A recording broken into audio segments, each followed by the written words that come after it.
Buenas tardes. No sé si se escucha, Sergio. Sí, perfecto, Marcelo.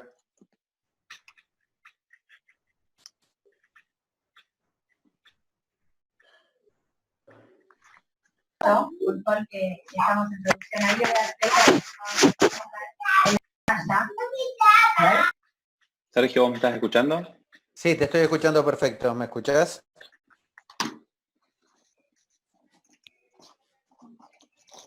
¿Me estás escuchando, Marcelo?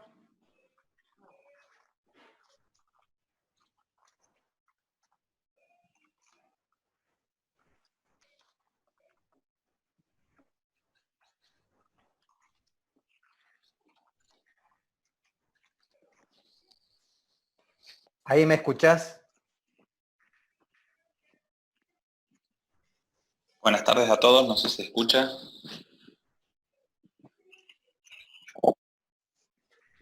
A ver, Seba, por favor, habla a ver si te escucha Marcelo. Marcelo, ¿me podés escuchar? Recién le escribí por privado y me dijo que no me escuchó. Sí. Hola.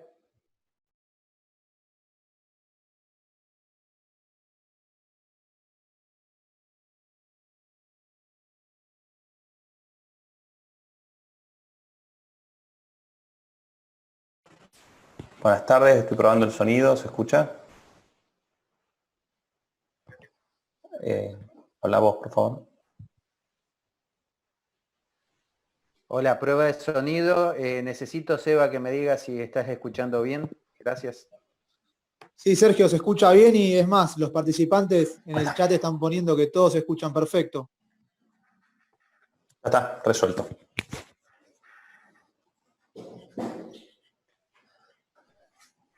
Bueno, Marcelo, estamos 4 minutos. Hay 114 participantes en la sala. Si querés, esperamos un minuto más y largamos. Perfecto.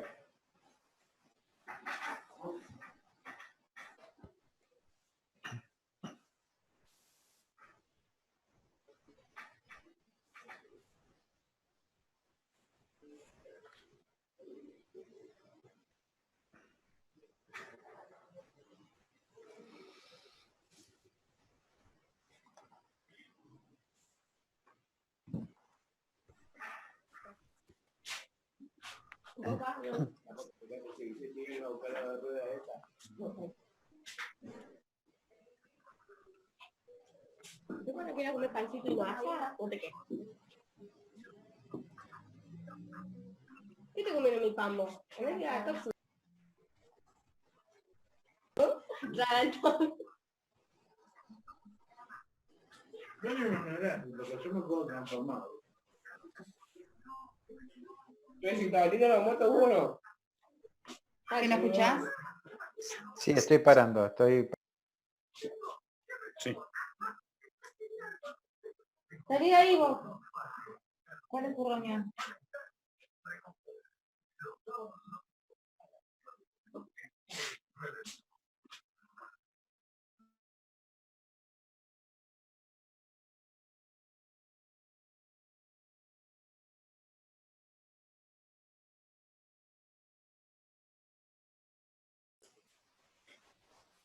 Ahí está.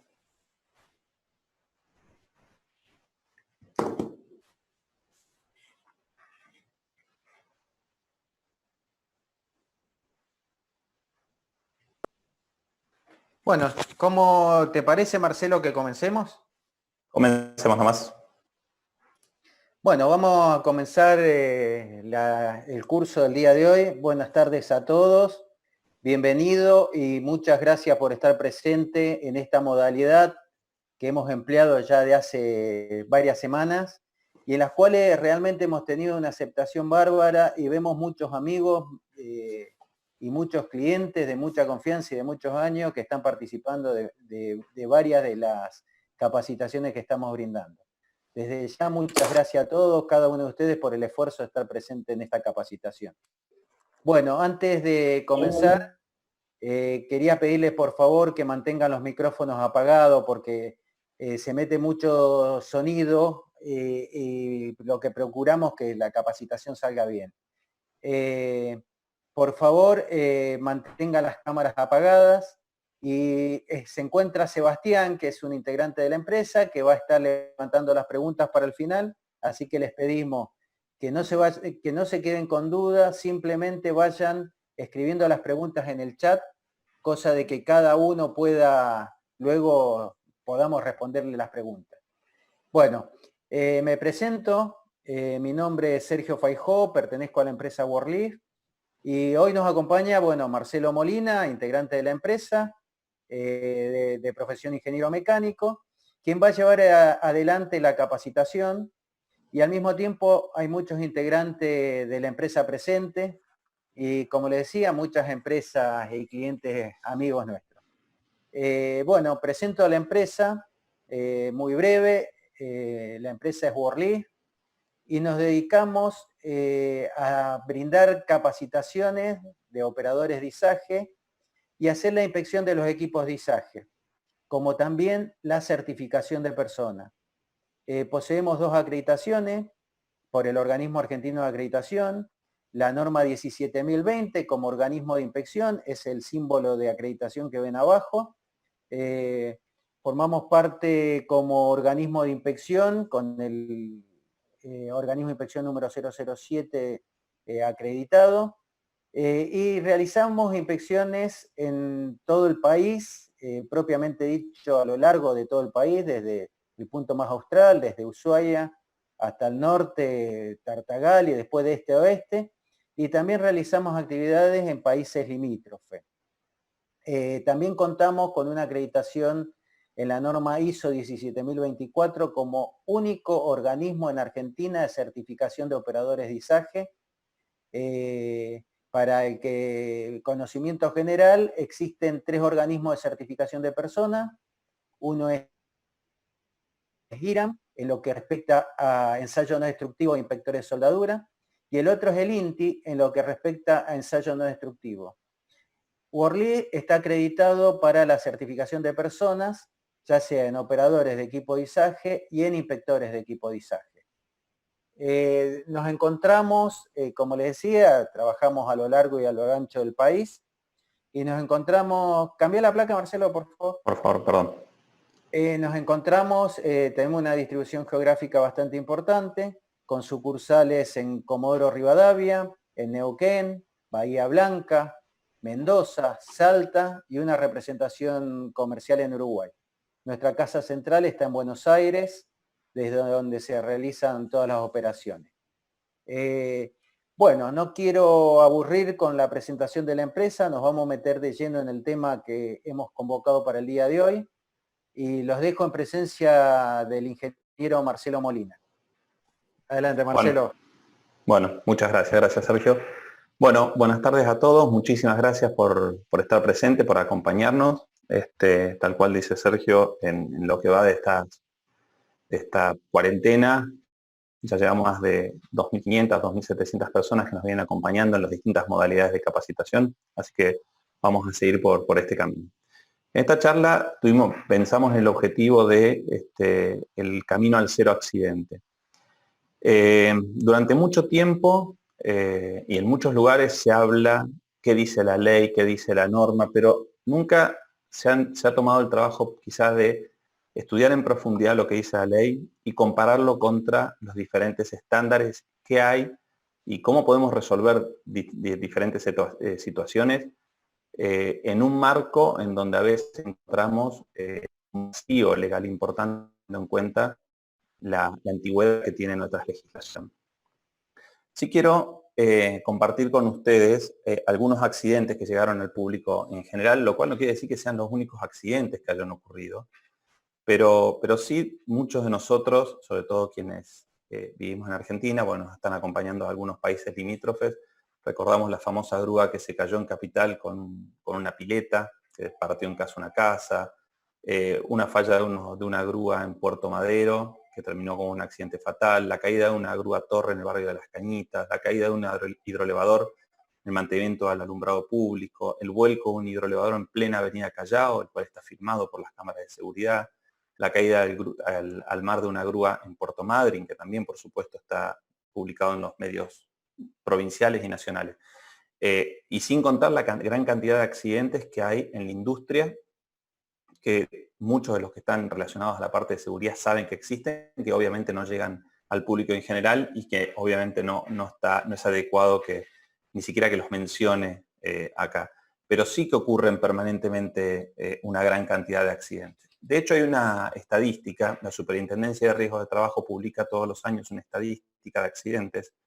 Todavía no está publicada la del año 2019. Estimamos que para mitad de año debería estar, hay que ver si por esta parate no se demora. Pero en el año 2018 se notificaron 570.688 accidentes. Y siempre estamos hablando, por supuesto, de lo que es trabajo en blanco, trabajo registrado. Es inimaginable lo que pueda haber en la gran parte de los trabajadores que tenemos no registrados.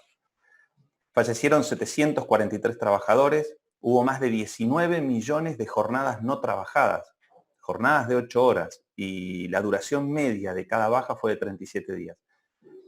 Fíjense que ni siquiera acá está puesto el costo que implicó estas 19 millones de jornadas no trabajadas, porque si lo multiplicáramos por el valor del día del jornal más bajo, que no sería el caso porque no es tan lineal, el monto económico de los días no trabajados es enorme para la industria y para la construcción. En particular, atribuible a equipos de izaje es el 1,2% de los accidentes. Es decir, que si lo aplicamos directamente, de nuevo, no es una aplicación lineal, pero es una buena aproximación, tuvimos más de 6.848 accidentes con equipos de izaje, 9 muertos y 234.000 jornadas no trabajadas. De nuevo, puesto en términos de costo, no está hecha la fórmula porque es tan variable en Argentina, pero cada uno de ustedes la puede hacer. ¿Qué requerimientos legales tenemos en Argentina? En Argentina tenemos la ley 19.587, que es del año 72, y fue reglamentada por primera vez en el año 79 a través del decreto 351, al cual se llamó Seguridad en la Actividad de la Industria. Después se publicaron algunos reglamentos de seguridad por actividad. Se publicó el reglamento del decreto, salió con el decreto 911, que es el reglamento de la actividad de la construcción o seguridad en la actividad de la construcción del año 96.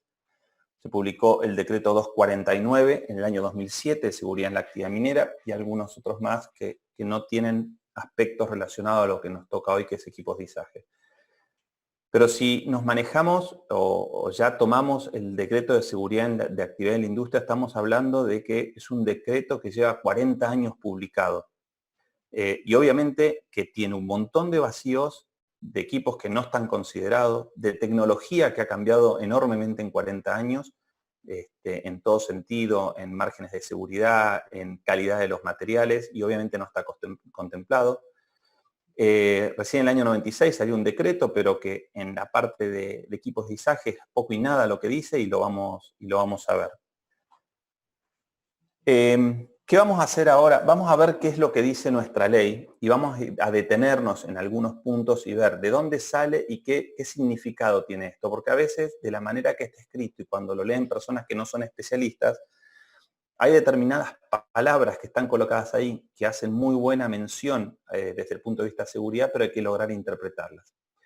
El primer punto es el artículo 114 del decreto 351, que dice que la carga máxima admisible de cada aparato para izar se marcará en el mismo en forma destacada y fácilmente legible desde el piso del local o terreno. Es simplemente el cartel de carga máxima. Hay una foto ahí de un puente de grúa como un ejemplo. Y algo obvio dice, se prohíbe utilizar estos equipos con cargas superiores a la máxima admisible. Digamos, es obvio, pero es importante porque ya la ley lo que está diciendo es una prohibición. No hay ninguna excepción que permita superar la capacidad de carga máxima. La elevación y descenso de las cargas será lentamente, evitando todo arranque de tensión brusca, y se efectuará siempre que sea posible en sentido vertical para evitar el balanceo. Y ahí aparece un punto que es cuestionable. Y después avanza, y ahora vuelvo sobre esto de que es cuestionable, dice, cuando sea de absoluta necesidad la elevación de las cargas en sentido oblicuo, se tomarán las máximas garantías de seguridad del jefe o encargado de tal trabajo. Desde donde siempre sea posible hasta este segundo párrafo es bastante cuestionable, porque en realidad los aparatos para izar, y en todos los reglamentos, en toda la normativa, y ningún fabricante permite una elevación que no sea en sentido vertical. Todos los equipos hablan de elevación en sentido vertical. Sin embargo, nuestra ley es una excepción y dice siempre que sea posible, y en rigor de verdad, si no fuera posible, no se debería hacer. Hay una sola excepción a esto, desde el punto de vista normativo, que es la norma ASME B30.2 de Puente Grúa, que es un solo tipo constructivo de puente grúa, que en la parte de operación de esta norma menciona exactamente lo que estamos leyendo acá, que si no es posible, tomando garantías de seguridad, asegurándose que no haya interferencias y consultando con los fabricantes, se podría realizar un tiro oblicuo. Pero solamente en la normativa está permitido para una estructura particular, no para cualquier aparato para izar. Y nuestra ley lo coloca de una manera que parece que para cualquier aparato para izar sería posible. Y esto técnicamente claramente no es posible. Después nuestro decreto dice: las personas encargadas del manejo de los aparatos para izar no deberán bajo ningún concepto transportar carga por encima de las personas. Eso es algo obvio. Y dice: tanto aquellas como las responsables de efectuar la dirección y señalamiento de las maniobras estarán regidos por un código uniforme de señales bien comprensible. Lamentablemente, cuando se publicó el decreto en el año 79 y cuando se publicó el de seguridad en la actividad de la construcción en el año 96, que también hace mención a algo similar, no se colocó un anexo donde dijera cuál es ese código uniforme de señales bien comprensible, porque hubiera sido mucho más sencillo que lo tuviéramos como un anexo en la ley. Lamentablemente habla de un código uniforme comprensible, pero no dice cuáles son esas señales. Durante mucho tiempo se utilizaron señales en cada lugar como válidas. Cuando se empezó a reforzar mucho más el tema de capacitación, certificación de personas, incluso en la parte de inspección de equipos, se empezó a trabajar con las normas que se encuentran normalizadas o con los códigos de señales manuales que se encuentran normalizados en el código ASME de la Asociación Americana de Ingenieros Mecánicos, que ahí hay algunas animaciones que ustedes pueden ver de algunos movimientos. Y después estas mismas señales fueron levantadas por una norma IRAN, que también se publicó, que es una norma IRAN de señales manuales y que coincide con lo que está expresado en ASME. Estas señales manuales que ustedes están viendo que están animadas, ustedes las pueden ver en nuestro canal de YouTube y de hecho, si ustedes quieren, también pueden descargarlas desde el canal de YouTube y usarlas en sus entrenamientos, siempre y cuando se mencione la fuente de donde fue obtenida. Después dice: cuando sea necesario mover cargas peligrosas, como por ejemplo metal fundido u objetos asidos por electroimanes, sobre puestos de trabajo se avisará con antelación suficiente para que los trabajadores se sitúen en lugares seguros, sin que pueda efectuarse la operación hasta tener la evidencia de que el personal quedó a cubierto. No se dejarán los aparatos para izar con cargas suspendidas. Acá es interesante definir qué es carga para un equipo, y en realidad para un equipo es carga todo lo que está del gancho para abajo. O sea que si yo tengo un puente grúa con el que usualmente utilizo una percha, esa percha es una carga para el equipo. Y finalizada la operación hay que ver cómo hago para que eso no sea un riesgo. Claramente desde el punto de vista legal esa percha, que es una carga, no puede estar elevada. Se prohíbe viajar sobre cargas, ganchos o eslingas. Esto ya por suerte casi no se ve. Después está la parte de inspección en el decreto 351, que dice que todo nuevo aparato para izar será cuidadosamente revisado y ensayado por personal competente antes de utilizarlo. Esta es la inspección previa de todo equipo nuevo y habla de personal competente. Diariamente la persona encargada del manejo del aparato para izar verificará el estado de todos los elementos sometidos a esfuerzo. Diariamente es el operador el que realizaría esta inspección. De todas maneras, la forma que está redactada este párrafo también es complejo, porque dice verificar el estado de todos los elementos sometidos a esfuerzo. Y cuando un equipo levanta carga, en realidad está todo sometido a esfuerzo, todo el equipo completo. Entonces es prácticamente imposible que un operador pueda hacer una verificación de todos los elementos sometidos a esfuerzo. Tiene que hacer una inspección previa a la operación. Y hay que entrenarlo para esa inspección y generar los registros adecuados para esa inspección previa a la operación. Después nuestra ley habla que trimestralmente personal especializado realizará una revisión general de todos los elementos de los aparatos para izar y a fondo de los cables, cadenas, fin de carrera, límites de izaje, poleas, frenos y controles eléctricos y de mandos del aparato. Fíjense que en dos párrafos de este artículo habla de personal competente y personal especializado. pero ninguna parte de nuestra ley dice qué es un personal competente y qué es un personal especializado y cómo se obtiene esa competencia o cómo se obtiene esa especialización. Para eso, o para arrimarnos un poco a definirlo, hemos tomado la definición que da ASME, en particular ASME B30.5, que es la norma de grúas, y habla de persona calificada. Los estándares americanos hablan de la persona calificada como una persona que por posesión de un amplio conocimiento, capacitación y experiencia ha demostrado con éxito la capacidad de resolver problemas relacionados con el tema y el trabajo. Así que podríamos arrimar esta definición de persona capacitada, de persona calificada, a lo que es un personal especializado. Después dice que los aparatos para izar y transportar estarán equipados con un dispositivo para el frenado efectivo de una carga superior en 1,5 veces la carga máxima admisible. Y acá ya tenemos un primer problema.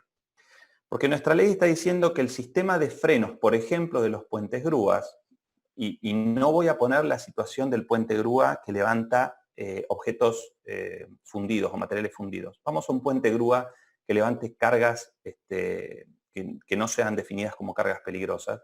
Nuestra ley dice que el sistema de frenos tiene que ser en definitiva del 150%. Y en realidad acá tenemos un problema porque la norma, por ejemplo la norma ASME, si el puente grúa es de origen americano, dice que el freno tiene que ser capaz de frenar el 100% de la carga nominal de trabajo. No pide un freno superior. Entonces, nosotros desde el punto de vista legal tenemos una exigencia, pero desde el punto de vista técnico nos encontramos con limitaciones para determinados equipos que son importados. Entonces, puede haber un muy buen requerimiento técnico desde la ley, pero que no lo vamos a poder cumplir desde determinados equipos. Y esto van a ver que va a ocurrir en varios puntos de nuestra ley. Dice, los accionados eléctricamente cortarán la fuerza motriz al sobrepasar la altura o el desplazamiento máximo permisible. Estos los que llamados son los fines de carrera. En el caso de un puente grúa, es el límite superior de gancho, el límite de puente, el límite de carro, el límite entre transportes paralelos en una misma carrilera, el límite entre carros paralelos sobre un mismo puente, el límite superior de gancho en el caso de una grúa móvil.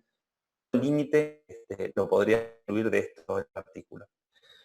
Los elementos de las grúas se construirán y montarán con los coeficientes de seguridad para su carga máxima admisible. Y después, no voy a entrar en cada detalle, habla de 3 para los ganchos accionados eléctricamente, 4 para los ganchos accionados a fuerza motriz, y va poniendo diferentes coeficientes de seguridad de fabricación. Pero hay un punto que de nuevo genera conflicto y de hecho se lo comento sin revelar de quién se trata. Hoy hablando con un cliente, este es un punto crítico. Nuestra ley dice que los cables izadores, los cables que levantan carga, deben tener coeficiente de seguridad 6. Y acá tenemos un gran problema. Porque los cables se fabrican, y eso establece la norma ASME y también las normas europeas, con coeficiente de seguridad 5. Y en el caso de los puentes grúas en particular, que eleven materiales que son en alta temperatura, tienen que tener coeficiente de seguridad 8. O sea que en ese caso no tendríamos problema. Pero para el resto de los equipos y para la mayoría de los equipos que están montados en Argentina, más toda la mayoría de las grúas móviles que hay en Argentina, ninguna cumple con el coeficiente de seguridad 6. Por lo menos no con los cables originales que da el fabricante. Y si cambiáramos los cables, entraríamos en un problema porque hay que lograr la autorización del fabricante, hay que ver que no haya interferencias, que no rocen los cables entre sí cuando se devanan. Así que acá tenemos un problema técnico importante y que tiene que ver con la desactualizado que está nuestra legislación. De nuevo, estamos hablando de un decreto que es de hace 40 años y yo estoy mencionando los coeficientes de seguridad de los estándares más actuales. Y los cables que están hoy en día en los equipos son cables que se van cambiando constantemente y que responden a estándares actuales con coeficientes de seguridad 5 en principio. Uno de los últimos puntos dice previamente se asegura la solidez y firmeza del suelo. Eso está bien, eso está perfecto. Hay muchos accidentes que se provocan con grúas móviles o con grúas articuladas, con hidroelevadores, que es porque el piso no fue analizado correctamente y cuando eleva una carga aumenta la presión al piso, no fue distribuida adecuadamente y cede el piso y cuando cede el piso puede venir atrás un accidente. Pues hay otro punto, obviamente no está en el 100% de los artículos porque hay algunos que son muy sencillos o son muy específicos a puente grúa y la idea es que nos hablemos específicamente de puentes grúas. Dice que las cadenas serán de acero forjado, el factor de seguridad no será inferior a 5 para la carga máxima admisible. Acá tenemos otro problema. Las normas piden que los cables de las cadenas, perdón, para realizar izaje tienen un determinado coeficiente de seguridad, pero más importante eso, primero las normas hablan del grado de la cadena. Y las cadenas que utilizan para izaje deben ser al menos de grado 8, o sea que pueden ser de grado 8, grado 10 o eventualmente grado 12, que ya hay fabricación de esas cadenas. Pero la norma ASME B30.9, en la versión 2019, habla de que el factor de seguridad de las cadenas de izaje tienen que ser de 4 máximo. O sea que cualquier cadena que nosotros estemos utilizando en cualquiera de las industrias de Argentina, no hay fabricantes de cadenas de izaje en Argentina, así que son importadas, tienen coeficientes de seguridad 4. Y si uno se ata estrictamente a la ley, quiere decir que ninguna cadena cumple con la ley. Y la realidad es que no, que ninguna cumple con la ley. Sí cumplirían eventualmente con la norma. Entonces acá tenemos otro problema, de nuevo, tiene que ver con la desactualización que hay desde el punto de vista de la legislación. Salto unos párrafos más abajo, dice, cuando los eslabones sufran un desgaste de un 20%, o se hayan doblado o agrietado, serán cortados y reemplazados inmediatamente. A ver, hay cosas que están bien, hay cosas que son cuestionables. Cuando se doblan, cuando se agrietan, está bien que sean cortados y eliminados. Las cadenas eventualmente pueden ser acortadas, si se sabe cómo hacerlo. Pero después habla de un desgaste de un 20%, y eso de nuevo va en contra de lo que dicen los fabricantes, que por ejemplo uno de los fabricantes es Crosby, pero también hay varios fabricantes que dicen lo mismo, que recomiendan un 10% de desgaste máximo de los eslabones. Y ASME en particular ni siquiera habla del 10%, sino que ASME da cuál es el espesor mínimo que puede tener un eslabón en función del diámetro de ese eslabón. Quiere decir que no es lo mismo el espesor en una cadena de 6, de 8, de 12, y va dando espesores mínimos a los que se pueden llegar. Puesto en términos de porcentaje, yo ayer estaba haciendo las cuentas y más o menos las pérdidas que ASME menciona en espesor de eslabones varían entre 12 a 14%, pero no más de ello. O sea que ASME es un poco más flexible que las exigencias que da o las recomendaciones que da el fabricante, pero no llega de ninguna manera a lo de la ley. La ley en este sentido, así como otros puntos, es mucho más exigente. Podemos serlo porque no tenemos el equipamiento. En este punto es más laxa y no está bueno llegar al 20%. Dice que todas las cadenas para izar y para eslingas nuevas o reacondicionadas serán sometidas a ensayos de tensión, las cuales se realizarán utilizando el doble de la carga nominal, o sea, ensayos al 200%, y esto coincide exactamente con lo que dice la norma ASME B30.9, que pide que los fabricantes, previo a entregarnos, más allá de que nos tiene que tener un certificado de fabricación, esa eslinga del material que sea, tiene que estar ensayada al 200%. De ahí a los procesos de inspección trimestrales, semestrales, anuales, sean propios de la empresa o sean por organismos de inspección, desde el punto de vista normativo, desde el punto de vista legal, no deben realizarse ensayos de carga. Los cables serán de construcción y tamaño apropiado para las operaciones en que se emplearán. El factor de seguridad de los mismos será de 6. De nuevo, mismo problema que tenemos, lo mencioné antes. ASME habla de coeficiente de seguridad 5 para lo que es eslingas. Así que estamos con exactamente el mismo problema. Y después dice sí que debe estar libre de nudos, torceduras permanentes, vuestros defectos como corrosión y demás. En eso claramente está perfecto. Y no hay discrepancia con respecto a lo que dice la ley con la normativa. Se inspeccionará diariamente el número de hilos rotos, o alambre sería la palabra correcta, desechándolo aquellos cables en los que estén en más de 10% de los mismos cortados. Y acá es un gran problema, porque esto es imposible controlarlo y aparte que técnicamente es un error o técnicamente es desaconsejable. Primero porque para saber qué es el 10% de un cable deberíamos saber la construcción de un cable. Nosotros no sabemos si es un cable antigiratorio, o podemos saber si es un cable antigiratorio, pero difícilmente podamos ver la construcción, si es un cable 6x37, 6x19, 8x35, no lo sabemos entonces, y eso cambia totalmente el 10%, porque algunos cables van a ser cables de 80 alambres y otros van a ser cables de 240 alambres, entonces el criterio no puede ser simplemente el 10%. ASME en ese sentido lo que hace es hay un criterio de aceptación y rechazo en función del tipo de equipo. Entonces establece un criterio de aceptación para puente grúa, para grúa torre, para eslingas, independientemente de la construcción del cable. Esto es hasta ahora. En marzo de este año se publicó un nuevo estándar, mejor dicho, en marzo del año pasado se publicó un nuevo estándar y entró en vigencia en marzo de este año, el estándar ASME 30.30, el cual unifica los criterios de aceptación y rechazo de los cables de acero y los arrima a las exigencias europeas. O sea, lo que hay acá es se están empezando a adecuar los estándares europeos y americanos y se están haciendo similares. Y ASME lo que hizo es tomó como referencia una norma ISO, que es la ISO 4309, y hizo un medio camino entre la norma ISO y la norma americana y estableció un método de aceptación y rechazo para los equipos y que lentamente va a empezar a impactar sobre la inspección de equipos realizados bajo norma. Pero de ninguna manera podemos tomar 10% como un valor aceptable de rechazo, porque cuando se llega al 10% de la cantidad de alambres cortados, el cable está en una situación muy débil. Las cuerdas para izar y transportar cargas tendrán un factor de seguridad no inferior a 10. La norma, cuando habla de cuerdas sintéticas, la norma habla de factor de seguridad 5. Así que para las tecnologías de hoy no hay ningún cable o cuerda con factor de seguridad 10.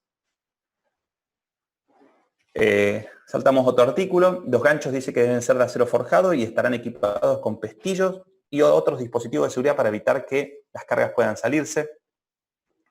A ver, nuestra ley dice que todo gancho tiene que tener pestillo de seguridad y lamentablemente no hay excepción en contrario. Digo lamentablemente porque hay situaciones en donde la presencia de un pestillo de seguridad es más peligroso que no tenerlo. Por ejemplo, el trabajo en determinadas estivas altas, por ejemplo, el trabajo sobre materiales fundidos y demás, el pestillo de seguridad termina siendo más peligroso tenerlo que no tenerlo.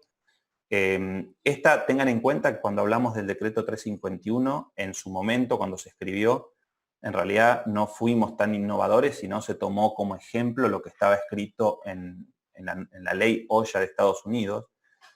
Muchos de estos puntos coinciden con la ley Oya, la diferencia es que la ley Oya se fue actualizando permanentemente y aparte Oya hace referencia a aspectos normativos.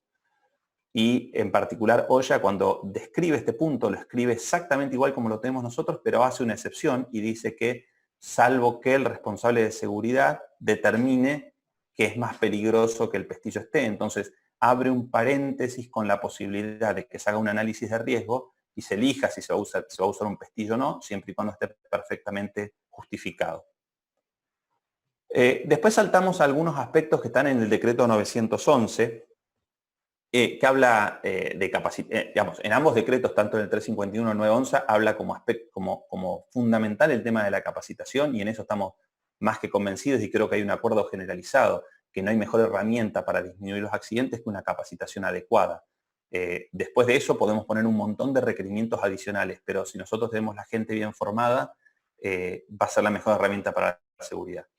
Después dice que las grúas y aparatos dispositivos equivalentes, fijos o móviles, deben disponer de todos los datos técnicos del equipo, tablas, ábacos y curvas. Acá está hablando de las tablas de carga, por ejemplo en las grúas móviles, que en los procesos de inspección es fundamental que esté y es un punto que si no está, que normalmente los organismos de inspección no aceptan o no dan aprobado ese equipo. Que permitan el cálculo de las cargas máximas admisibles para distintas condiciones de uso. Y fundamental, lo resalté acá, dice, redactadas en idioma español y en el sistema métrico decimal, grabadas en lugar visible y en la placa de origen. Nos encontramos en Argentina que muchos de los equipos vienen de Estados Unidos, de Alemania, de Japón incluso, equipos de China que hayan entrado, y a veces tomamos la tabla de carga y la encontramos en los idiomas originales. Entonces, no hay manera de que nosotros podamos planificar un izaje o evaluar un izaje o evaluar si el equipo está en condiciones de hacer ese levantamiento si la persona que lo va a hacer no es capaz de interpretar ese idioma o encima tiene que hacer conversión de unidades porque está no en el sistema métrico sino está en el sistema imperial de unidades. Entonces nuestra ley Conatino dice debe estar en español y debe estar en el sistema métrico legal argentino, la ley Sinela. De nuevo, el decreto 911 habla de los códigos de uniformes de señales, bien comprensible, efectivo, En particular, tengan en cuenta que el 911 habla de construcción o está más dirigido a la parte de construcción, pero cuando uno no está en una actividad de construcción, también aplica.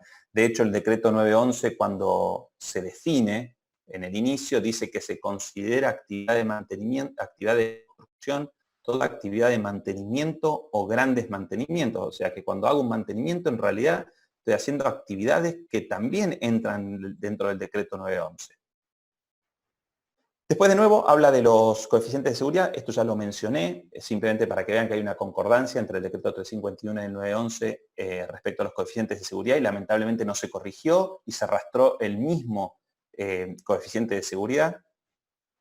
Después, el decreto 911, y también con mucho atino, dice que aquellas cargas suspendidas que por sus características sean recibidas por los trabajadores para su posicionamiento deben ser guiadas mediante accesorios, cuerdas u otros. Esto quiere decir, por eso la foto abajo está tachando, que no deben las personas entrar en contacto con la carga. Y esto es fundamental porque lo que hacemos es alejar a la persona del riesgo. Hay un trabajo muy interesante que se está haciendo en muchos lugares del mundo y sobre todo en las plataformas offshore que están en el Mar del Norte, que es un entrenamiento, y hay estándares escritos sobre esto, que se llama hands free, o sea, manos libres en inglés, que es buscar la manera y todo el herramental necesario para que las personas en ningún momento y por ninguna causa entren en contacto con las cargas que se encuentran levantadas. Después, el decreto 911 también habla de los cortes por exceso de altura, o sea, lo que se llama el límite superior de gancho, o el dispositivo antidoble bloqueo o anti-to-block, también lo coloca como un dispositivo de seguridad obligatorio, y esto sí está en concordancia con lo que está en la normativa.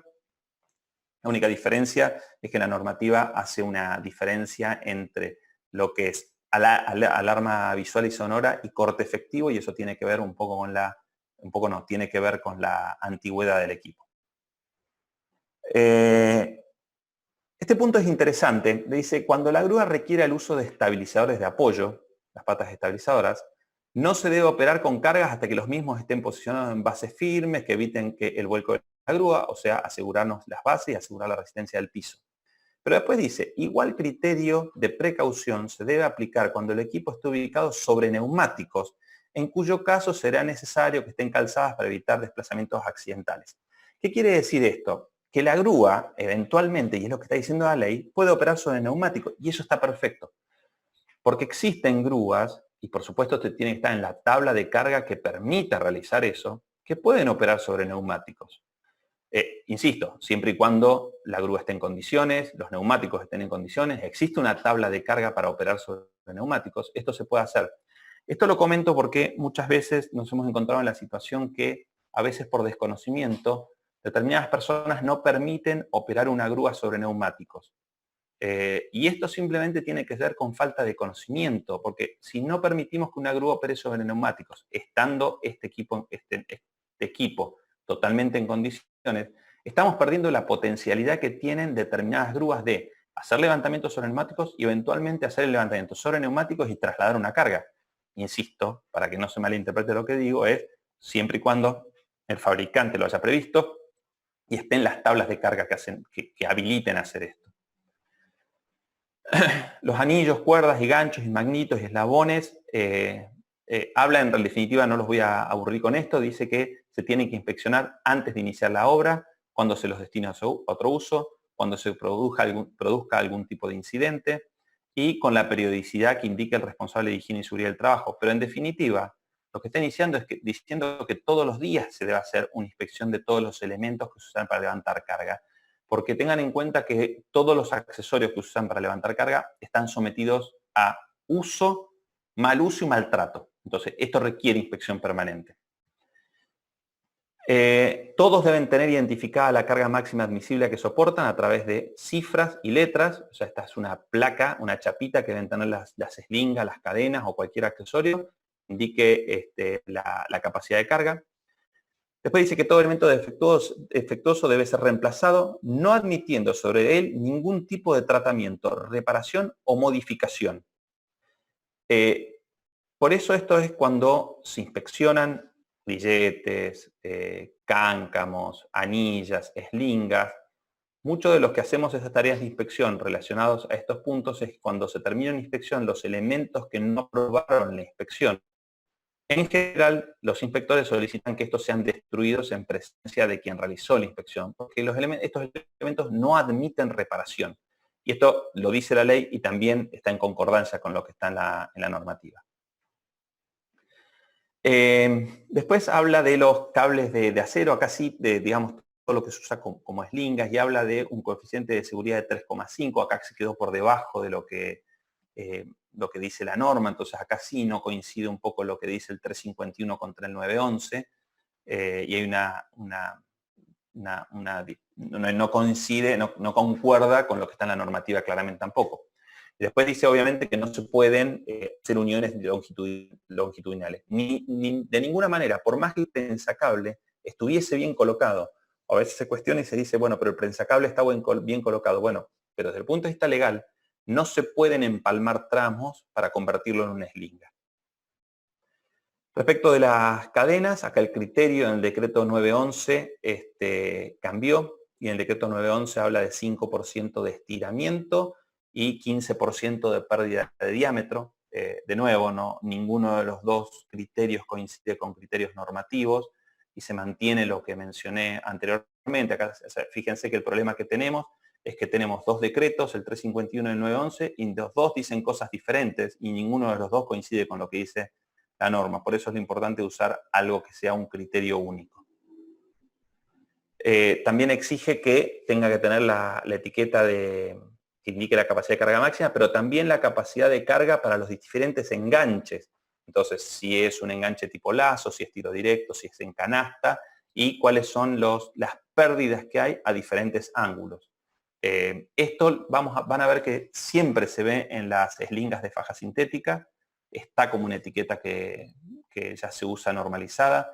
En el caso de las eslingas de cadena, suele venir una chapa, si el proveedor es un buen proveedor, donde tiene la chapa a diferentes ángulos y distintos tipos de enganche, y en las eslingas de cable de acero difícilmente esto se vea. Entonces, si bien este es un requerimiento legal, no es tan fácil que podamos dar con este tipo de etiquetas en todos los elementos de levantamiento.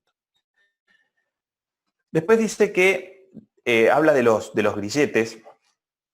Y primero de los ganchos, dice que deben ser desechados todos aquellos ganchos que tengan 15% de apertura en la garganta del gancho. Acá tenemos una diferencia muy grande con la norma ASME 30.10, que es la norma de ganchos, que habla de una apertura del 5%, y esta apertura nunca debe ser mayor a 6 milímetros.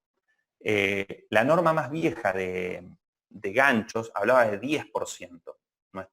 Nuestro decreto habla del 15%. 15% ya un gancho ha perdido su capacidad de levantar carga. Así que esto es un criterio demasiado laxo y que no es aplicable desde el punto de vista de seguridad. Y después habla de que la punta del gancho puede estar deformada 10 grados a cada lado del plano del gancho. O sea, si esto es la punta del gancho, que puede estar 10 grados a un lado o al otro. Esto en la última revisión de la norma, ¿no? En la del 2019, incluso en la anterior, ¿no? La 2015, no sé si la 2010, ya permitía la definición de la punta del gancho. En las anteriores más sí, hablaba del 10%. La tecnología nueva habla que el gancho no tiene que estar deformado respecto del plano. Y respecto de los grilletes, un punto interesante, el decreto 911 dice que los únicos grilletes para suspensión de motones de grupo de eslingas deben ser grilletes, el llamado grillete de 4 elementos, grillete de perno pasante, tuerca y chaveta.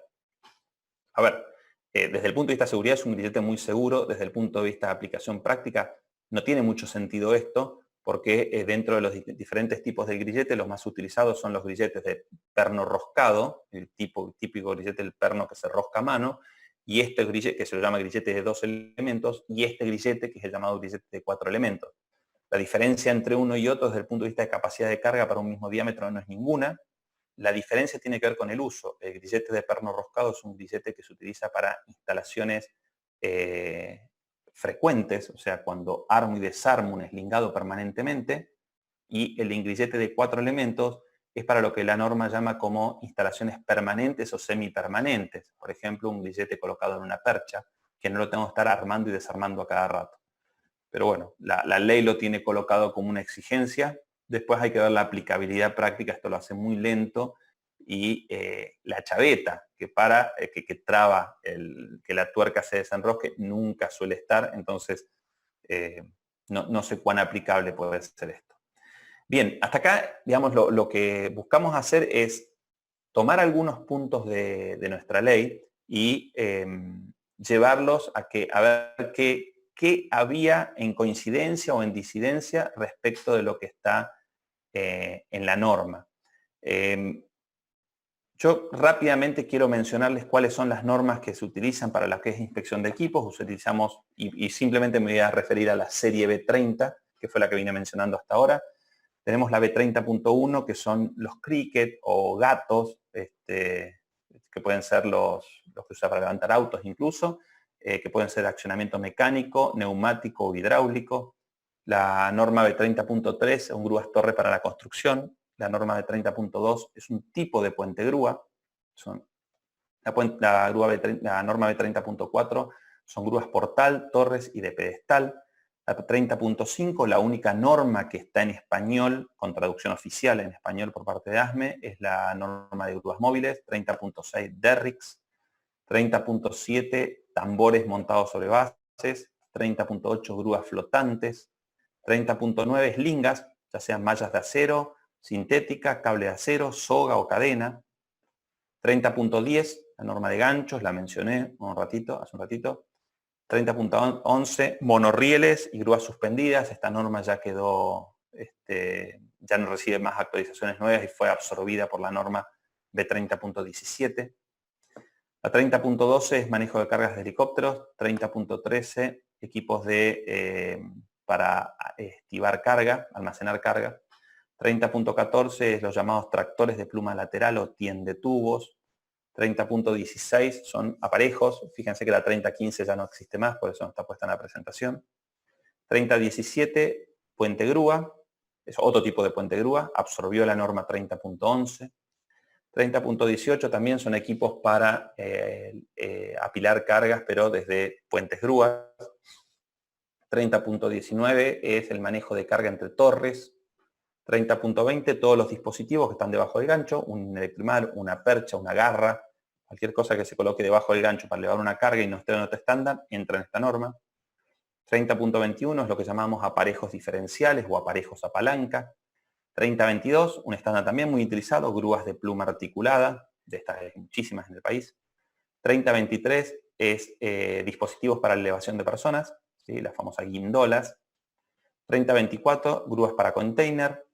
25, grúas para el manejo de scrap. 30.26, todo lo que son los accesorios de lingado, anillas, terminales de cuña, grilletes, sí, todos estos elementos, cáncamos también. 30.27 son las bombas de concreto. 30.28 son los dispositivos que se utilizan para alivianar las cargas, por ejemplo, en lugares de montaje. 30.29 son grúas torre autodesplegado. 30.30, la mencioné hace un rato, es la norma de cables. Es un estándar bastante nuevo. Está en desarrollo B30.31 y B30.32, pero son dos normas que se encuentran en estudio y equipos que en Argentina todavía no están difundidos. Bien, hasta acá con lo que tenía para hablar. Ahora vamos a ver preguntas. Sí les quiero dejar las actividades que tenemos para esta semana, que todavía pueden anotarse y participar. Algunas son aranceladas y otras son gratuitas. Esto nos pueden seguir en @worley07 en nuestro Instagram. Ahí está actualizada toda la información, o en Facebook o en LinkedIn. Permanentemente estamos comunicando qué actividades vamos a hacer la semana siguiente. Así que bueno, muchísimas gracias. No sé, Sebastián. ¿Qué tal? Buenas tardes a todos. Arrancamos con Jorge Moisés, que hizo dos preguntas. La primera es, ¿cuál es la fórmula para calcular la carga máxima admisible? Estimo que lo que está preguntando es qué pérdidas hay respecto del ángulo que hay en una eslinga. Y eso tiene que ver con qué ángulo tiene eslinga. Hay factores multiplicadores que van cuando está a 30, 45 y 60, que suelen ser los tres ángulos que se toman. Los factores multiplicadores son 2 para lo que es a 30 grados, 1.41 para lo que es 45 grados y 1.15 a 60 grados. Si no me equivoqué, Sergio, ayúdame. No, está bien, pero creo que pide la fórmula para calcular la carga máxima de un puente grúa, me imagino. Sí. Eso lo determina el fabricante, sería. Pero si querés, a ver quién lo estaba preguntando, Jorge. Jorge Moisés. Si querés hacer una aclaración, lo contestamos ahora. Seguimos, Eva. Bueno, él hizo también otra pregunta, que es ¿quién es el que certifica los elementos de izaje y cada cuánto tiempo? Mirá, los elementos de izaje los certifican, depende de qué tipo de certificación estés buscando. En general lo que se está recomendando y lo que se trabaja es que la certificación la hagan organismos de inspección acreditados que cuenten con el alcance de acreditación dentro del organismo argentino de acreditación. El tiempo, a ver, acá vamos a diferenciar dos cuestiones. ¿Qué es lo que dice la norma y qué es lo que dice la ley? Desde el punto de vista normativo, los periodos de inspección van de 1 a 12 meses. Entonces, algunos organismos toman criterios de 6 meses, otros de 12 meses. Desde el punto de vista estrictamente legal, la inspección es trimestral. Bueno, seguimos con Christian Smith, que consultó, si no se cumple con la ley, esto quiere decir que pasa a ser ilegal, y en caso de un accidente, ¿qué es lo que sucede? No sé, habría que preguntarle a un juez o a un abogado. La respuesta es sí, que es correcto. Si no se cumple con la ley es ilegal. La realidad, un poco usando la frase que mal de muchos consuelo de tontos, la realidad es que ningún equipo en Argentina prácticamente cumple con la ley en lo que son coeficientes de seguridad, lo que tiene que ver con nuestra legislación desactualizada. Entonces, llegado el momento que ocurre un accidente, lo que interviene es un perito especialista y claramente va a surgir que si la empresa cumplió con los requisitos normativos más modernos y tenemos equipos en condiciones, pero esos equipos no cumplen con los coeficientes de seguridad, yo no sé, yo claramente no soy juez, pero estimo que esa opinión técnica se va a tener en cuenta. Bueno, seguimos con Iván, que preguntó, ¿cuándo sería contraproducente que los ganchos posean pestillos de seguridad? Por ejemplo, en los ganchos que trabajan arriba de un horno de fundición. O no voy a mencionar empresas, o empresas que recuerdo de haber realizado auditorías que hacían almacenamiento o estibaje de mallas soldadas y cuando se terminaba de apilar la malla a 3 metros de altura tenía que subir un operador a soltar la eslinga del gancho. Entonces ahí teníamos un operador expuesto en altura, por más que usar el arnés, cuando no tenía ningún sentido y había otras formas de hacerlo. Hay algunos ejemplos. Perfecto, seguimos con participante de Vidal Izaje, que preguntó, he visto en muchos equipos la inscripción de 50, 60 o 70 toneladas en la pluma, pero hubo casos que luego de verificar las características de la grúa, decía que estas eran toneladas cortas. ¿Esto influye en el izaje? A ver, la identificación de la capacidad de carga máxima en una grúa es un valor absoluto que mucho sentido no tiene y eso es una opinión personal. Decir que una grúa es de 50 toneladas es un dato de la tabla de carga y puede ser tomado, por ejemplo, es el dato de la capacidad de carga máxima. Eso, en mi opinión personal, por eso muchos países adoptan como definición de capacidad de carga no colocar el valor en carga, sino colocar el valor de momento, las toneladas métricas que puede levantar esa carga. Eso por un lado. Por otro lado, es cierto que hay grúas identificadas con toneladas cortas y claramente es un problema porque la tonelada corta es la tonelada americana. La diferencia entre la tonelada corta y la tonelada métrica es prácticamente del 10%. Para los americanos, una tonelada corta son 2.000 libras, que son 906 kilos, o 907 kilos en realidad, y la tonelada métrica son 1.000 kilos. Entonces la diferencia que tenemos entre 907 y 1.000 kilos es casi el 10%. Así que una grúa que, por ejemplo, esté identificada con 60 toneladas y esas toneladas son toneladas cortas, la realidad es que en el sistema métrico esa grúa es una grúa de 50 toneladas, de 54 toneladas métricas. Bueno, ¿Sale seguimos eso? con Zoe Tizano, que pregunta si todas las grúas móviles sobre ruedas tienen las especificaciones de peso máximo de elevación sin colocar los estabilizadores.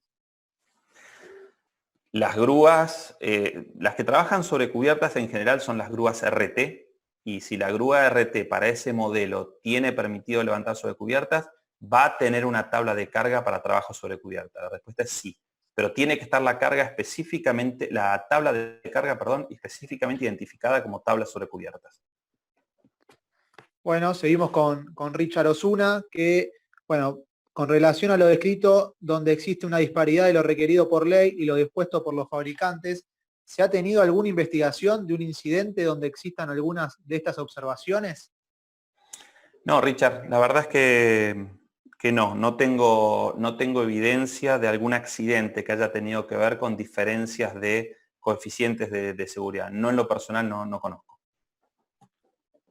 Bueno, seguimos con Carlos Osores, que nos pregunta hasta qué kilometraje de viento se pueden realizar izajes, si hay alguna legislación o lo determina el mismo fabricante. No hay ninguna ley en Argentina que hable de la velocidad máxima de operación con viento. Lo que hay que tomar, ni siquiera está en la normativa, lo que hay que tomar son los valores que dice el fabricante. Porque no podemos tomar un valor absoluto, porque las grúas por ejemplo, para lo que es grúas móviles, no es lo mismo una grúa de pluma de celosía que una grúa móvil de pluma tipo viga cajón, y también que tiene que ver con la altura. Así que no hay un valor absoluto, es lo que dice el fabricante. Me disculpa, Marcelo, quiero hacer una observación con respecto a eso, porque hay gente de Uruguay escuchándonos, y la ley en Uruguay, el decreto 125 del 2014, establece 45 kilómetros por hora en todas las grúas. Está bien porque da un marco de referencia. El problema es que hay fabricantes, de acuerdo a su tabla de carga, que disminuyen esa velocidad de viento. Entonces, no es, como dijo Marcelo, no hay un valor absoluto, de acuerdo a la longitud de pluma y de acuerdo al frente de viento que tenga lo que estoy levantando. Entonces, habría que hacer un análisis un poquito más preciso que poner una magnitud absoluta. Adelante, Seba. Bueno, seguimos con Gerardo, que nos pregunta, que dice que la recomendación del fabricante de cable de acero indica que el criterio de descarte es 5 alambres cortados en el mismo cordón o 10 alambres cortados en una longitud de 6 veces el diámetro del cable. Pregunta si esto es correcto. Ese criterio no coincide con el que está en la norma ASME B30.2, y lo que me está hablando es de Puente Grúa, que tiene un criterio de 12 y 4, y ese criterio no va a coincidir de ninguna forma con lo que está en el nuevo estándar B30.30 una vez que sea obligatorio para el caso de Puente Grúa. Así que no, ese criterio no coincide. Es mucho mejor que el que dice la ley claramente, pero no coincide con el criterio normativo. Bueno, vamos con la última pregunta por ahora. No sé si hay alguna más que puedan escribir. No, igual estamos en horario. O sea. Estamos en horario.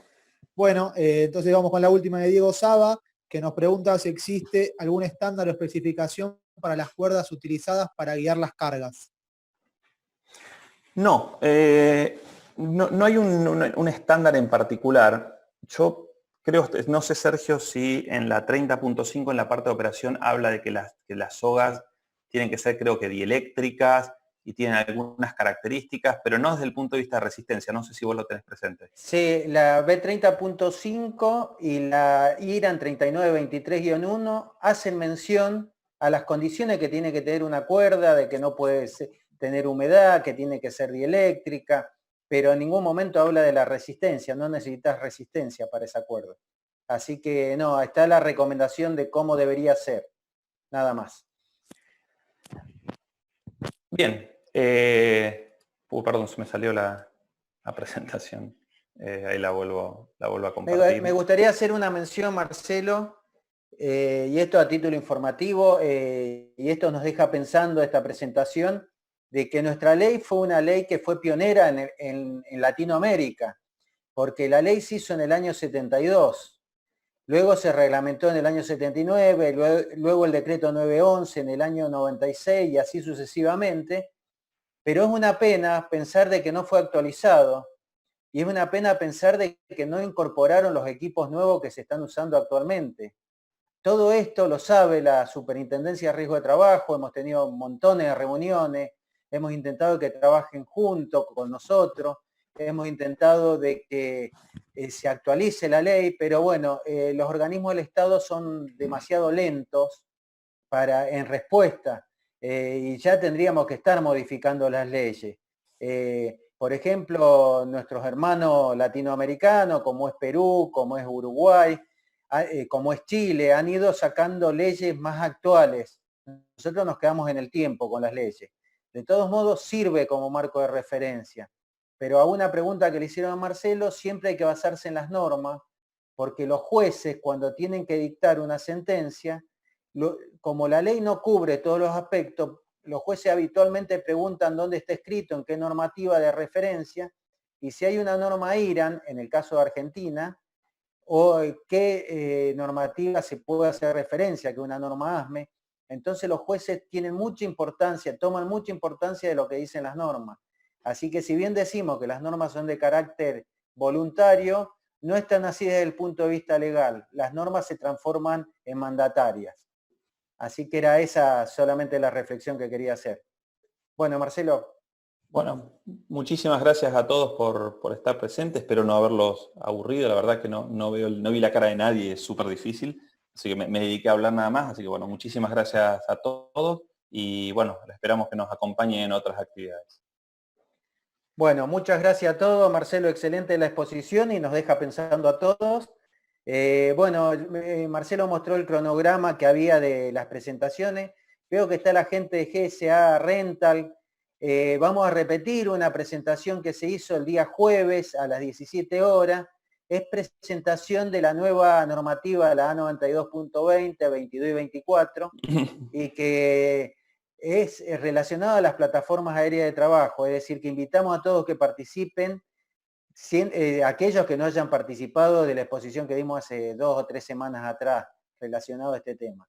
Bueno, muchas gracias por la presencia y seguimos en contacto con esta red. Un abrazo a todos.